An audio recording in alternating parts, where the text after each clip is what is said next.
Okay, सो इस video में अब हम देखेंगे कि एक कर्व की स्लोप क्या होती है। ओके, सो शुरू करने से पहले मैं ये बता देता हूँ कि स्लोप वर्ड हम जनरली एक स्ट्रेट लाइन के लिए यूज़ करते हैं, बट जब हम कर्व्स में आते हैं तो हम डेरिवेटिव वर्ड ज़्यादा यूज़ करते हैं। सो इस केस में हम अब से डेरिवेटिव वर्ड यूज़ करेंगे, बट जनरली ज़्यादा डिफरेंस है नहीं डेरिवेटिव और स्लोप में, एक्सेप्ट दो अलग वर्ड्स हैं, मीनिंग दोनों का सेम है। सो डेरिवेटिव को स्लोप समझ सकते हो आप। Okay, so let's start. अपना हमें ग्राफ लेते हैं एंड इस पर हम एक कर्व लेंगे। ओके, सो यहाँ पे एक कर्व है ये। नाउ हाँ, सो पहले आपको लास्ट वीडियो में बताया था आपको कि हम rate of change, slope rate of change होती है, और क्योंकि स्लोप और डेरिवेटिव सेम है तो डेरिवेटिव भी रेट ऑफ चेंज होती है। अब वो कैसे है, ये आपका वाई एक्सिस है, ये एक्स एक्सिस है। ओके, सो इसमें यहाँ पे हमारा रेट ऑफ चेंज क्या दिखा रहे हैं। सो रेट ऑफ चेंज क्या होता है एक्चुअली, रेट ऑफ चेंज हम कैसे डिनोट करते हैं। सो हम रेट ऑफ चेंज करते हैं जैसे change in this per something else. Okay, so यहाँ पे हम क्या करते हैं, change in the height per unit distance travelled. So यहाँ पे हम क्या कर सकते थे, पर यूनिट डिस्टेंस ट्रैवल्ड। इस केस में क्या होगा, हमने कितना एक्स डायरेक्शन में ट्रैवल किया एंड उस ट्रैवल करने से, हमारे एक्स डायरेक्शन में मूव करने से वाई की स्पीड पे चेंज हो रहे हैं। सो हम अगर हमने 1 यूनिट चेंज किया आगे को गए हम, तो वाई कितना चेंज हुआ है हमारा, तो हमारे को rate of change of Y बता रहे हैं। तो इसलिए slope rate of change of Y with respect to X, मतलब वाई एक्स किस रिस्पेक्ट में की स्पीड पे चेंज हो रहा है। ओके, सो नाउ एक मिनट, थोड़ा सा मैं अपना कर्व थोड़ा ठीक कर लेता हूँ, एक मिनट। तो अब हम देखेंगे कर्व में स्लोप कैसे निकालते हैं हम। तो फर्स्ट ऑफ ऑल सबसे क्लियर बात तो जो हमारे को ग्राफ को देख के, एक चीज़ हम इसको देख के बता सकते हैं कि इसमें स्लोप हर जगह सेम नहीं है। कैसे, फॉर एग्जाम्पल इमेजिन आप यहाँ पे खड़े हैं। ओके, आप यहाँ से इस पे चढ़ना शुरू कर रहे हैं, तो ऑब्वियसली यहाँ पे ज़्यादा चढ़ाई नहीं दिख रही है मुझे, यहाँ फ्लैट है ऑलमोस्ट, एंड यहाँ मैं बड़े आराम से चल लूँगा ऊपर को। बट ऊपर को जैसे मैं आ रहा हूँ तो इधर आते आते धीरे धीरे चढ़ाई बढ़ रही है, एंड यहाँ देखोगे तो काफ़ी चढ़ाई है, यहाँ पे थोड़ी और कम चढ़ाई है, यहाँ काफ़ी कम चढ़ाई है। तो धीरे धीरे चढ़ाई बढ़ रही है, चढ़ाई बढ़ रही है मतलब स्लोप बढ़ रही है। तो as you move along the X axis चढ़ाई बढ़ रही है, स्लोप बढ़ रही है। ओके, एंड हम डेरिवेटिव वर्ड यूज करना शुरू कर देंगे, तो डेरिवेटिव आपका धीरे धीरे बढ़ रहा है। ओके, एक चीज़ नाउ, अब हम क्या करेंगे, लेट्स सी हम डेरिवेटिव निकालते कैसे, स्लोप निकालते कैसे किसी पॉइंट पर। तो हम याद करें पिछले वाले जब हम स्ट्रेट लाइन की बात कर रहे थे, तो पूरी स्ट्रेट लाइन में क्योंकि उसकी हर जगह पे स्लोप सेम थी, तो हम हर जगह किसी पॉइंट पे निकाले स्लोप कोई फर्क पड़ता नहीं था, तो क्योंकि उस हर जगह सेम थी, और क्योंकि हर जगह सेम है इसलिए अगर हम एवरेज स्लोप भी निकालें तो वो भी सेम ही आएगी, क्योंकि हर जगह सेम है तो एवरेज स्लोप भी सेम रहेगी। बट इसमें ऐसा नहीं है, इसमें अगर आप एवरेज स्लोप निकालें, फॉर एग्जाम्पल इस सेक्शन का एवरेज स्लोप निकालें वो अलग होगा, इस सेक्शन का अलग होगा, इस सेक्शन का अलग होगा, एंड हर एक पॉइंट पे भी अलग होगा। तो एवरेज स्लोप निकालना पहले सीख लेते हैं हम। एवरेज स्लोप निकालना बहुत सिंपल सी चीज़ है। यहाँ पे खड़े हो आप इस पहाड़ी पर, एंड आपकी ये पहली वाली इनिशियल पोजीशन है एक्स एक्सिस पे। ओके, यहाँ पे भी लगा लेते हैं, एंड लेट से आपको यहाँ से लेकर यहाँ तक, इस पॉइंट तक की एवरेज स्लोप निकालनी है। तो आप यहाँ से यहाँ तक चल के चले जाओ, एंड यहाँ पे पहुँच जाते हो आप इस स्लोप पे, एंड आपका चेंज इन एक्स इतना हो जाएगा। तो ये आपका डेल्टा एक्स यहाँ तक, एंड इसी दौरान आपका चेंज इन वाई इतना हो जाएगा, delta Y. This is change in Y. अब क्लियरली कर दिस, या this is change in Y. तो अब अगर मैं delta Y divide by delta X करूँ तो मुझे स्लोप किसकी मिलेगी, इस सेक्शन की स्लोप, एंड वो एवरेज स्लोप अगर मुझे ग्राफ पे रिप्रेजेंट करनी हो कैसे होगी, मैं सिर्फ इसको ज्वाइन कर दूंगा। तो अब इसका क्या मतलब है, अगर मैं इस लाइन पे चलता, स्ट्रेट लाइन पे चलता, तो मुझे जितनी कठिनाई, जितनी मुझे डिफिकल्टी महसूस होती, जितनी मुझे चढ़ाई पे महसूस होती, उतनी ही मुझे तब फील होगी जब मैं इस कर्व पे जाऊंगा। तो इस कर्व पे जाने की यहाँ पे थोड़ा थोड़ा आसान है, पर आगे की मुश्किल भी है। तो उस पूरे का जो जितनी स्लोप है उसकी एवरेज स्लोप इस लाइन को कह सकते हैं हम। तो दोनों में जाने में मुझे बराबर डिफिकल्टी फेस करनी पड़ेगी। तो जो ये लाइन है, इसकी लाइन की जो स्लोप है वही इस यहाँ से यहाँ तक के एरो स्लोप भी है। ओके, तो ये था एरो स्लोप का कंसेप्ट। बट अब अगर आपको निकालना है at a point, at a point कैसे निकाल सकते हैं? अब ऑब्वियसली अगर हम ध्यान से सोचें तो कभी भी देखना, चढ़ाई ये जगह पे खड़े होकर कोई निकाल नहीं सकता। मैं एक जगह पे खड़ा हूँ चढ़ाई तो मुझे कैसे पता चढ़ाई कितनी है? यहाँ पे चढ़ाई का एस्टिमेट करने के लिए कितनी है, I need to take a step ना।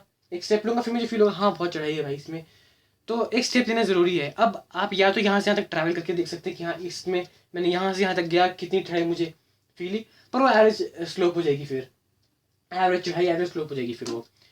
पर हमें वो एवरेज स्लोप नहीं चाहिए, हमें तो एक पॉइंट पे चाहिए। तो हम ऐसा करते एक छोटा सा स्टेप लेते, इतना छोटा स्टेप कि वो ऑलमोस्ट उस पॉइंट की ही चढ़ाई हो। उस छोटे स्टेप के दौरान जो मेरी एवरेज स्लोप होगी, फॉर एग्जाम्पल मैं यहाँ से यहाँ गया, बिल्कुल थोड़ा सा स्टेप लिया मैंने, तो उस स्टेप में जो मेरी एवरेज स्लोप आएगी वो उस पॉइंट की जितनी ही होगी। मैं और जितना छोटा मेरा स्टेप होगा उतनी अच्छी अप्रोक्सीमेशन होगी वो मेरा, जो मेरी इस छोटे स्टेप की एवरेज स्लोप होगी और इस पॉइंट पे जो स्लोप होगी वो ऑलमोस्ट सेम होगी। एंड जितना छोटा स्टेप उतनी अच्छी अप्रोक्सीमेशन मेरी, उतना करीब होंगे दोनों वैल्यूज़। तो ऐसा करके देखते हैं एक बार। तो अभी हमारा डिस्टेंस जो हमने ट्रैवल किया था इतना बड़ा था, पर हम दोनों को पास ले आते हैं। हम सिर्फ यहाँ से यहाँ ट्रैवल नहीं करते, हम सिर्फ यहाँ से यहाँ ट्रैवल करते बिल्कुल पास तक। अब ड्रॉ करके मैं इसको दिखा देता हूँ। एक बात, मैथ्स में फिजिक्स में जनरली जब भी हमें कोई बहुत छोटी वैल्यू दिखानी होती है तो हम जनरली सिंबल एच का यूज़ करते हैं। एच का यूज़ इसलिए करते हैं हम क्योंकि शायद ये फिजिक्स से कहीं से आया है, I am not very sure about it, but that doesn't matter यहाँ पे। तो अभी के लिए हम इसको ड्रॉ कर लेते हैं बाकी का। तो ये हमारा कर्व है, ये एक्स एक्सिस है यहाँ पे। ओके, सो हम इस पॉइंट से स्टार्ट कर रहे हैं एंड बिल्कुल छोटा स्टेप लिया हमने, यहाँ पे था। मैं इन सब को ड्रॉ नहीं करूँगा, अजीब लगेगा मतलब बीच में। ओके, सो छोटा स्टेप लिया, बिल्कुल छोटा सा स्टेप। ओके, तो दिखा बड़ा रहा हूँ पर इससे छोटा लेने की कोशिश करी हमने। तो इमेजिन बहुत छोटा सा स्टेप लिया एंड यहाँ से यहाँ तक ज़्यादा। ओके, सो ये एक पॉइंट की तरह कंसिडर कर सकते हैं हम। तो ओके, तो हम इस पे एवरेज निकालते हैं, उसको अप्रोक्सीमेटली बोल देंगे। अब ये था x1 पॉइंट मेरा, एंड ये जो सेकंड ये x2 है। ओके, 2 पॉइंट्स है। अब ओके हाँ, बिफोर दैट ये ग्राफ किसका है? बहुत, अगर हम सबसे बेसिक ग्राफ देखें तो सबसे बेसिक ग्राफ हमारे को एक्स स्क्वायर का दिखता है। ओके, सो लेट्स अज्यूम ये एक्स स्क्वायर का ग्राफ है। ओके, तो मैं यहाँ पे एक्स प्लॉट कर रहा हूँ, यहाँ पे एक्स स्क्वायर प्लॉट कर रहा हूँ। तो यहाँ पे अगर 1 है तो यहाँ पे 1 प्लॉट करूँगा, 2 का 4। ओके, ऐसे 2 तो यहाँ पे 4 प्लॉट करूँगा मैं उसके। ओके, 2,4 3,9 क्योंकि इसको स्क्वायर प्लॉट करूँगा। ओके, सो ये उसका ग्राफ है। तो यहाँ पे x1 है तो यहाँ पे x1 square, x2 square. Okay, वो एक्सिस से प्लॉट कर रहा हूँ मैं नाउ। तो ओके, सो मैंने बोला था ये जो डिफरेंस है बहुत छोटा डिफरेंस है, तो let us note this difference with letter h, छोटा वाला h। ओके, शायद ये प्लैंक्स कांस्टेंट से आया है बट वो छोड़ दो, फॉरगेट दैट, वो बाद की बात है। ओके, सो ये h थोड़ा डिफरेंस कुछ भी हो सकता है। ओके, हमने h कह दिया इसको, ABCD कुछ भी हो सकता था। This is h, x1 x2, x1 से x2 ट्रैवल किया मैंने एंड इसके दौरान x1 पे जो मेरी वैल्यू थी, ये हाइट थी ग्राफ की, वो थी y1 लेट्स से, एंड जब मैं x2 पे पहुंचे तो चेंज होके y2 होगी। ओके, नॉर्मल सी बात है। ओके, सो ये मेरे को सारी वैल्यू मिल चुकी है। अब हम स्टार्ट कहाँ से करेंगे? जब भी अगर हमें डेरिवेटिव निकालना है किसी भी ग्राफ में, कर्व वगैरह जो भी होगा, basic definition is this, change in Y upon change in X. इससे स्टार्ट करो हर डेरिवेटिव निकालने वाला जो भी करते हैं, एंड यहाँ से शुरू करना है हमें सारा कुछ, क्योंकि ये बेसिक डेफिनेशन है हमारी। अब यहाँ से शुरू करते हैं। चेंज इन वाई क्या है? y2 माइनस y1, वो चेंज होगा। तो हम y2 बड़ी वैल्यू से छोटी वैल्यू सब्ट्रैक्ट करेंगे, we get the change. Okay, and similarly x2 minus x1, and यहाँ को change in Y upon change in X मिल जाएगा। अब इसको और सिंप्लीफाई करने की कोशिश करते हैं तब तक जब तक हमारे को एक सिंपल सा एक्सप्रेशन मिल जाए एंड उसको हम यूज़ कर सकते हैं। ओके, अब यहाँ पे हमें पता है ये जो डिफरेंस है ये h है। ओके, एंड इसको हम कैसे लिख सकते हैं? और x2 माइनस x1। ओके, यही तो डिफरेंस बताता है हमारे को, एंड डिफरेंस कितना है? h, तो ये equals h। Okay, and x2 minus x1 h है, तो हम इसको यहाँ पे भी h लिख सकते हैं। तो I just write here this thing equals. अब या एक और चीज़ में एक स्टेप, चलो I do it in next step, upon h लिख दिया मैंने। ओके, नाउ आई कंटिन्यू कर रहा हूँ। ओके, y एक्चुअली है क्या? हम यहाँ पे प्लॉट क्या कर रहे हैं? एक्स स्क्वायर को। तो y1 एक्चुअली वैल्यू है क्या? यहाँ पे जब 1 था तो 1 था, 2 पे 4 था, 3 पे 9 था, x1 पे x1 स्क्वायर, क्योंकि हम इसको स्क्वायर प्लॉट कर रहे हैं। ओके, तो यहाँ पे मैंने x2 जब x2 पे इधर x2 पे y2 की वैल्यू क्या होगी x2 स्क्वायर, तो ये x2 स्क्वायर बन जाएगा एंड y1 की value x1 square. I hope दिख रहा है। Okay, x2 square minus x1 square upon h remains h। अब हाँ, काफ़ी आगे आगे हैं हम। अब हमें क्या देखना है, हमें निकालना है एक पॉइंट पे। ओके, हम एक पॉइंट पे निकालने की कोशिश कर रहे थे, तो हमें x1 पे निकालना है। x2 हमारे लिए एक फालतू एक्स्ट्रा वेरिएबल है, दो वेरिएबल्स में क्यों चल रहे हैं हम, है ना। तो हम कोशिश करते हैं वेरिएबल्स कम कर लेते हैं।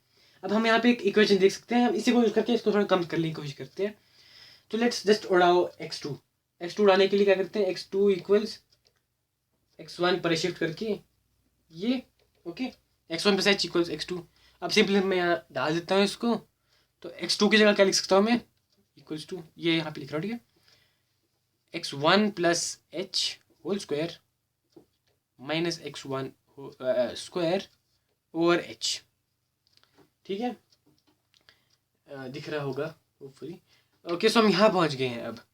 अब हम सिंपली इसके यहाँ पे a plus B whole square का फॉर्मूला लगाओ, सिंप्लीफाई हो जाएगा। इसको खोलेंगे तो a square plus B square plus 2ab and ये term as it is over h। Perfect. अब x1 स्क्वायर दोनों जगह, तो हम जस्ट कैंसिल कर लेते हैं सिंपली। अब बचा क्या, यहाँ पे इक्वल्स टू यहाँ नीचे लिख रहा हूँ कि h स्क्वायर बचा प्लस 2hx1 बचा ओवर h। अब मेन पार्ट अब आते हैं, जो पीछे का ताम हमें सब just forget it for now. ये बीच के स्टेप्स में उड़ा रहा हूँ, okay, just to clear up some space, ऐसे कुछ। ओके, थोड़े साफ सुथरा लगना चाहिए ना, तो ये भी उड़ाता हूँ बल्कि। ओके, सो हम फाइनली कर कहते हैं स्लोप, हम घूम फिर के यहाँ पहुँचे। ओके, अब इधर आके हम देखते हैं, एक बार ध्यान से सोचो। अब हमने बोला था हम जितना छोटा स्टेप ले सकते हैं उतनी अच्छी अप्रोक्सीमेशन होगी हमारी। Average slope will be approximately equal to the slope at x1। Okay, तो मेरे को h को जितना छोटा हो सके उतना छोटा रखना है। अब बहुत छोटा h, लेट्स से 0.001। ओके, अगर h 0.001 है तो h स्क्वायर क्या होगा, 0.00001। तो और छोटा हो गया h स्क्वायर, है ना। तो विच मीन्स h स्क्वायर, अगर h छोटा है तो h स्क्वायर हद से ज़्यादा छोटा होगा, इतना छोटा कि उसको निगलेक्ट कर लो। मतलब क्या लिखने का मतलब नहीं बनता।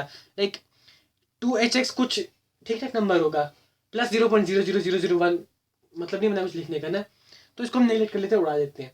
तो we just neglect this part, h square उड़ा दो सीधा सीधा इधर से।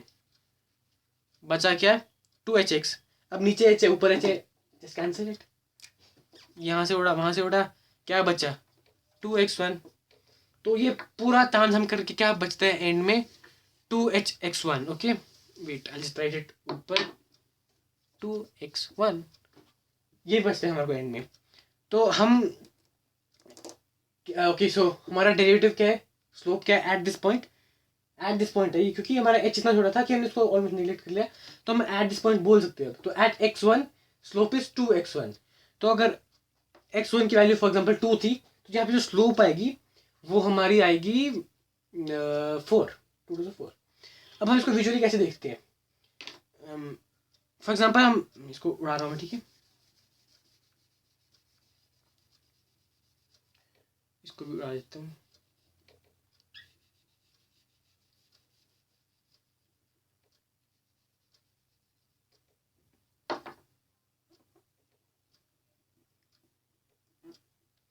ओके, हम अपने स्लोप को विजुअली कैसे रिप्रेजेंट करते हैं, इस कर्व में हम स्लोप कैसे विजुअलाइज करें, क्योंकि पॉइंट पे स्लोप विजुअलाइज करना आसान नहीं होता। ओके, यहाँ पे क्या स्लोप है दिख नहीं रहा मुझे, तो क्या करते हैं हम इस पॉइंट पे निकालते हैं स्लोप। तो आप इस पॉइंट पे खड़े हो जाओ बस। अब अब इस पॉइंट पे खड़े हो, अब आपको इस पॉइंट पे क्या चढ़ाई है, तो लेट्स से इसी पॉइंट की जो भी चढ़ाई होगी, जो भी स्लोप होगी, हम उसी को एक्सटेंड कर लेते हैं। लेट्स इमेजिन इससे आगे की स्लोप है ही नहीं, इसी को एक्सटेंड करते हैं स्ट्रेट लाइन। ओके, तो यहाँ पे जो स्लोप थी अब उसी पे कंटिन्यू कर रहा है आपका ये बाकी का पहाड़। तो अब यहाँ से आगे कौन सी स्लोप हो चुकी है, तो अब जो स्लोप यहाँ थी वही हर जगह हो चुकी है। एंड अगर हम इसको नीचे एक्सटेंड भी कर सकते हैं, स्ट्रेट लाइन तो है, नीचे एक्सटेंड कर लिया। अब अगर हम बात करें पिछली स्लोप कैसी थी हमारी, इसको रीड्रॉ कर रहा हूँ मैं बस। ये हमारी ओरिजिनल स्लोप थी। जो ये है, ये स्लोप क्या है, ये जो पूरी लाइन की स्लोप है वो एट दिस पॉइंट वाली स्लोप है। अगर ध्यान से देखो तो हमको ये टैंजेंट नहीं लग रही, कुछ कुछ इस कर्व की टैंजेंट है ये, राइट। तो हम क्या कह सकते हैं यहाँ पे, टैंजेंट एट अ पॉइंट, किसी भी कर्व की जो उस पॉइंट पे जो टैंजेंट है, वो टैंजेंट की स्लोप उस पॉइंट की स्लोप होती है। इस इस टैंजेंट की स्लोप निकालता हूँ मैं, for example change in X, change in Y, slope निकाली। जो स्लोप आएगी वो इस पॉइंट की स्लोप भी तो होगी, क्योंकि हर पॉइंट की स्लोप सेम है इस टैंजेंट पे। तो जो पूरे स्लोप, इस पूरी टैंजेंट की स्लोप होगी वही इस पॉइंट की स्लोप होगी। And that is what we have just found, 2x1।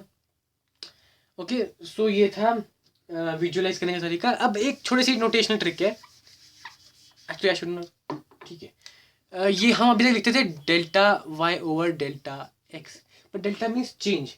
अब दिस अ डिफरेंस है ना, स्ट्रेट लाइन हम चेंज कितना बड़ा ले लो कुछ फर्क नहीं पड़ता था ना, इतना बड़ा चेंज अपन इतना बड़ा चेंज, इतना बड़ा चेंज अपन इतना बड़ा change, gives you slope. But वहाँ पे फर्क नहीं पड़ता कितना बड़ा चेंज होना चाहिए, बट यहाँ पे स्पेसिफिक चेंज है, बहुत छोटा सा चेंज, अपन बहुत छोटा सा चेंज, राइट। हम बहुत छोटा सा स्टेप ले रहे थे, उस छोटे से स्टेप में यार ये तो टैंजेंट दिखा रहा हूँ मैं, अगर टैंजेंट ना देखें तो जब हम स्लोप निकाल रहे थे हम बहुत छोटा सा स्टेप ले रहे थे, राइट। तो ऐसे थोड़ा सा छुटकू सा स्टेप लिया एंड छुटकू सा चेंज इन वाई आया। तो छोटे से चेंज इन वाई एंड छोटे से चेंज इन एक्स को हम कैसे रिप्रेजेंट करते हैं, डेल्टा की हम एक सिंबल चेंज करके हम डी लगा देते हैं, तो हम कहते हैं D Y over D X. अब इसका क्या मतलब हुआ, छोटा सा change in Y divide by छोटा सा change in X is slope इस केस में। ओके, तो कर्व्स में हम हमेशा लिखते हैं, स्ट्रेट लाइन लिख दो कोई प्रॉब्लम नहीं है, दोनों में कुछ लिख सकते हो आप, है ना। सो आज से अब से हम क्योंकि कर्व्स से डील करेंगे तो इसको उड़ा दो एंड इसको दिमाग में फिक्स कर लो, क्योंकि ये यूज होगा mostly.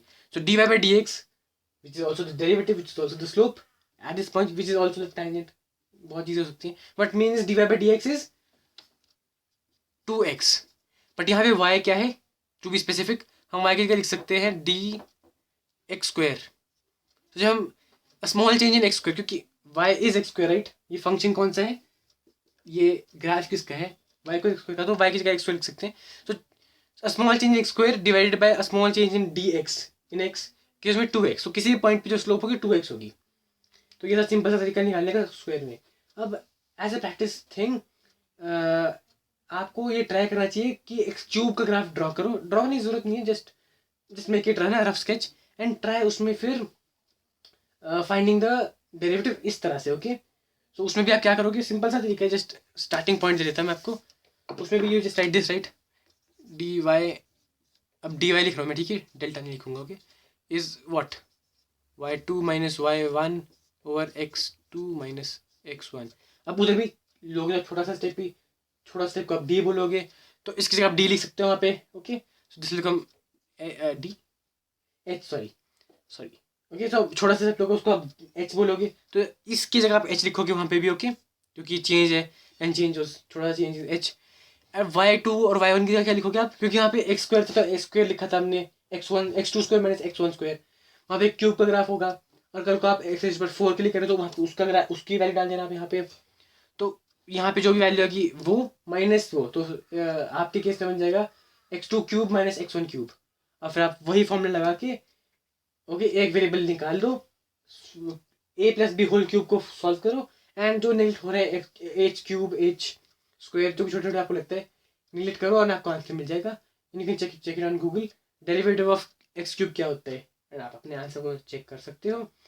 Okay, so that's it, and now we found the derivative of any curve. We can find the derivative of any curve using this method. Okay, ये मेथड हर जगह काम करते हैं, साइन कॉस टैन जो भी कराते हैं सारे भाई। ओके, सो ये बेसिक था। अब देखते हैं।